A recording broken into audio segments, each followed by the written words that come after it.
అందరికీ నమస్తే. Welcome to our channel. ఈరోజు మనం వెజ్ బిర్యానీ ఎట్లా చేసుకోవాలో చూద్దాం. ముందు రైస్ బాయిల్ చేసుకోనికే ఎసరు వేసుకుందాం. ఎసరులో నీళ్ళు పోసి అందులో హోల్ గరం మసాలా వేసుకోవాలి.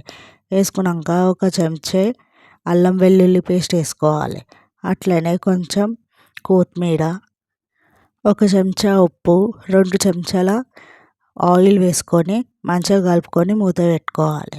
మూత పెట్టుకొని అది ఎసరు వచ్చేదాకా మనం ఇక్కడ వెజ్ బిర్యానీకి కావాల్సిన వెజ్జీస్ వేసుకొని మ్యాగ్నేట్ చేసుకోవాలి. అందులో క్యారెట్, ఆలుగడ్డ, బీన్స్, ఫ్రైడ్ ఆనియన్స్ కొన్ని, పచ్చిమిర్చి, అట్లనే కొంచెం గరం మసాలా ఇట్లా సాజీరా, చెక్క అలాంటివి వేసుకొని అందులోనే కొత్తిమీర, పుదీనా కూడా వేసుకోవాలి.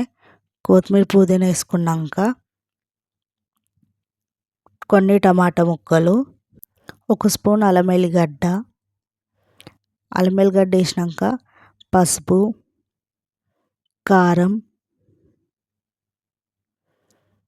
కొంచెం జీలకర్ర పొడి, కొంచెం ధనియా పౌడర్,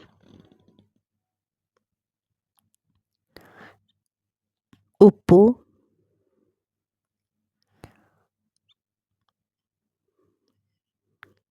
నెయ్యి, అట్లనే మనం ఫ్రైడ్ ఆనియన్స్ వేయించుకున్న ఆయిల్ ఉంటుంది కదా, ఆయిల్ కూడా వేసుకోవాలి.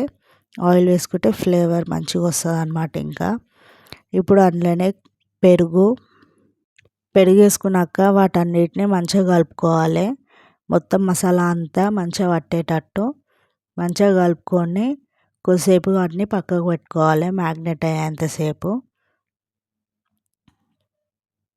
అది మ్యాగ్నేట్ అయ్యేంతసేపు ఇప్పుడు ఇందాక మనం ఎసరు పెట్టుకున్నాం కదా, ఎసరులో బియ్యం వేసుకోవాలి. ఒక ½ గంట నానబెట్టుకున్న బాస్మతి రైస్ని అందులో వేసుకొని మంచిగా కలుపుకోవాలి. అది మంచిగా కలుపుకొని ఉడకనిచ్చుకోవాలి దాన్ని. అది మంచిగా ఉడికినాక 80% ఉడకాలి. ఇప్పుడు మనం మ్యాగ్నేట్ చేసి పెట్టుకున్న భగవాన్ ఉంటుందిగా, అందులో 80% ఉడికిన రైస్ని మంచిగా లేయర్ లాగా వేసుకోవాలి. లేయర్ వేసుకొని దానిపైన ఫ్రైడ్ ఆనియన్స్, కొత్తిమీర, పుదీనా, కొంచెం గీ కూడా వేసుకోవాలి.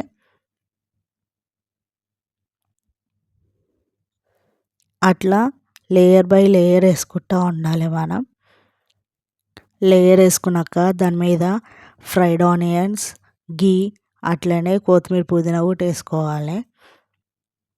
మళ్ళీ తర్వాత ఇంకొక లేయర్ వేసుకున్నాక దాని మీద ఫ్రైడ్ ఆనియన్స్ వేసుకున్నాక కొంచెం మనం బాస్మతి రైస్ బాయిల్ చేసుకున్న ఎసరు ఉంటుంది కదా, ఎసరు నీళ్ళు కొన్ని వేసుకోవాలి, ఒక చిన్న టీ గ్లాస్ అన్ని.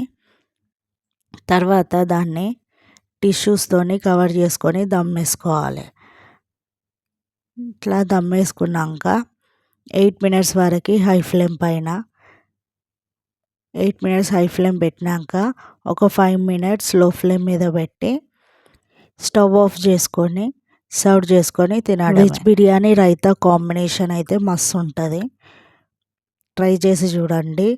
If you like this video, please like, share and subscribe to our channel. Thanks for watching.